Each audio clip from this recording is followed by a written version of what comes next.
ধার দেনার টাকায় মহা ধুমধাম করে বিয়ে হলেও বিয়ের 3 দিনের মাথায় নববধূ স্বামীকে ঘুম পাড়িয়ে প্রেমিকের সাথে উধাও। কি হয়েছিল এই স্বামী স্ত্রীর ভিতরে যার কারণে স্ত্রী স্বামীকে ঘুম পাড়িয়ে চম্পট দিল প্রেমিকের সাথে?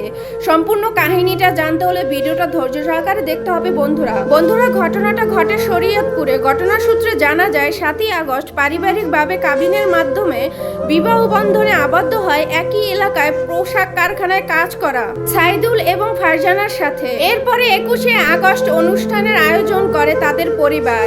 বিয়ের অনুষ্ঠান শেষ হয়ে যাওয়ার পরে নববধূকে 23শে আগস্ট বউভাত শেষ হলে নববধূকে তাদের বাড়িতে নিয়ে যায়।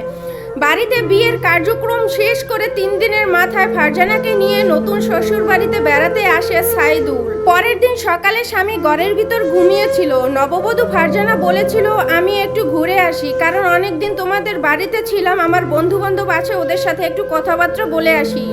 স্বামী তো বুঝতে পারেনি যে তার স্ত্রী এই ধরনের একটা কাজ করবে। পরবর্তীতে স্বামী ঘুমিয়ে যায়। ঘুম ভাঙলে স্ত্রীকে অনেক খোঁজাখুঁজির চেষ্টা করে, কিন্তু কোনোভাবেই তার স্ত্রীর সন্ধান সে পাচ্ছে না। পরবর্তীতে জানতে পারে যে ফারজানা তার পুরনো প্রেমিক সোহাগের সাথে হাত ধরে পালিয়ে যায়। কিন্তু নববধূ জানান যে আমি এই বিয়েতে কিছুতেই রাজি ছিলাম না, আমার ফ্যামিলি জোর করে আমাকে সাইফুলের সাথে বিয়ে দিয়েছে, জোর করে বিয়ে দেওয়া হয়েছে, এই জন্য আমি আসতে পারি নাই। আর যখন কিন্তু মেয়ের বাবা এবং মা বলে যে আমরা কোনো জোর করিনি আমার মেয়েকে, সে নিজের ইচ্ছাতে বিয়ে করেছে। সে যদি নিজের ইচ্ছাতে বিয়ে না করতো তাহলে কি কাবিননামাতে আমরা জোর করে সই করাতে পারতাম?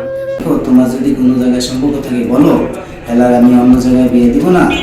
মা আমার জায়গা যে জায়গায় দেয় ওই জায়গায় আমি একমত। জোর করে কি বিয়ে হয়? যে যদি কাবিনে যদি সই না দেয়।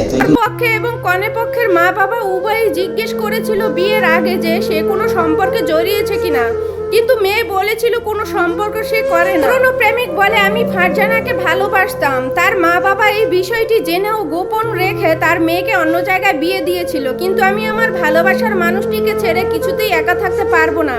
তখন সবাই বলল যে বিয়ের আগে কেন আপনারা পালিয়ে গেলেন না? এখন যে মেয়েটার অন্য জায়গায় বিয়ে হয়েছে, ছেলেটার এখন কি হবে? তখন সেই পুরনো প্রেমিক বলে যে উভয় পক্ষেই বলল বিয়ের আগে ফ্যামিলি এবং কোনো রকমের কোনো সুযোগ আমাদের দেয়নি যে আমরা পালিয়ে বিয়ে করব। তো বিয়ের পরে ফারজানা সুযোগ পেয়েছে দেখে তাই আমার কাছে পালিয়ে এসেছে। আমি ফারজানাকে জোর করে নেই। অবস্থাতে খুবই দুশ্চিন্তায় পড়ে যায় স্বামী সাইদুল। সে বলে 4 লাখ টাকা ঋণ করেছে, 2 লাখ টাকা দিয়ে মেয়ের জন্য গয়নাগাটি কিনেছে এবং 2 লাখ টাকা দিয়ে বিভিন্ন অনুষ্ঠানে বউভাতে খরচা করেছে। এমনকি তার কাছে যে টাকা পয়সা স্বর্ণ অলংকার ছিল সেগুলো নিয়ে সে ফারজানা মেয়ে উধাও হয়ে গেছে পুরনো প্রেমিকের হাত ধরে। আজকে এই নিরীহ ছেলেটার কি অপরাধ ছিল? সে তো পরিবারের সম্মতিতে বিয়ে করেছিল, আরো উল্টো সুখের আশায় 4 লাখ টাকা ঋণ করে। অথচ দেখেন এই ছেলেটা কষ্ট ছাড়া কিছুই পেল না। আমাদের বাংলাদেশে নারী নির্যাতনের আইন আছে, কিন্তু পুরুষ নির্যাতনের কোনো আইন নেই। যারা পরকীয়া করে, যারা একজনের বউ আরেকজনে ভাগিয়ে নিয়ে যায়, এইগুলোর কোনো শাস্তি নেই আমাদের বাংলাদেশে।